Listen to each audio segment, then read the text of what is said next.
அந்த போதை வஸ்து பாவிக்கிறவருக்கு உம்மா பாப்பா பிள்ளை மனைவி சொந்தம் பந்தம் மார்க்கம் எல்லாம் இந்த போதைக்கு பிறகுதான் இருக்கு.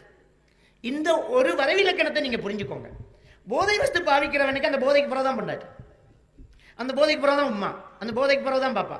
உம்மாக்கு ஆபரேஷன் பண்ண வச்ச காசு எடுத்துக்கொண்டே போதை பாவிப்பான். ஏன்னா அவனுக்கு போதைக்கு பிறகுதான் உம்மா. மட்டக்களப்பில் ஒருத்தன் போதைக்கு காசு கொடுக்காத தாயையும் தங்கச்சியும் கொலை பண்ணிட்டு போய் பாவிக்கிறான். பேப்பர்ல வந்து நியூஸ் பார்த்துருப்பீங்க. அம்மா சீட்டு காசு எடுத்துக்காண்டு அலிமல்ல வச்சுக்கிறான். கேட்கறான் இல்லைன்னு மறைச்சு பிடிச்சா கத்தி எடுத்து ஒரு குத்து. தங்கச்சி ஓடி வந்து என்ன அவர் ஒரு குத்து எடுத்துக்கு போய் பாவிச்சு போட்டு அவன் தூக்கில் தொங்குறான்.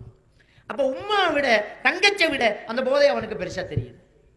அதே மாதிரி இந்த கிழக்கு மாகாணத்தில் ஒருத்தன் கல்யாணம் கட்டி ஒரு வருஷம் தன்னுடைய மனைவியை இன்னொருத்தனுக்கு விலை பேசுறான் இந்த போதைக்காக. அவள் தூக்குல தொங்கி மயிரிழையில உயிர் பிழைக்கிறான். கொழும்புல சொந்த சகோதரியும் பிள்ளைய ஜன்னல் வழியால தூக்கி பிடிச்சி மாடியில இருந்து கீழே போட்டுருவான், காசு தாங்கிறான். இவன் போட மாட்டான்னு நினைச்சா அவன் இல்லைன்னா தூக்கி போட்டான். வீட்டில் உள்ள கேட்டின், கேஸ் சிலிண்டர், கேஸ் அடுப்பு, குறை தேங்காய் போத்தல், அரிசி பேக்கு இதெல்லாம் வித்து போதை பொருள் பாவிக்கிறான். அல்லாஹ் அவர்கள் மீது சாபத்தை உண்டாக்குவானாக.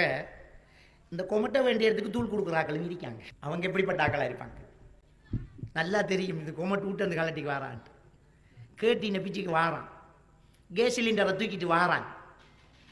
இந்த அறவல்லையில சாமான் வாங்குறாக்கள் கொஞ்சம் பேர் இருக்காங்க. அவங்க முதல்ல அல்லாஹ்வை பயப்படணும்.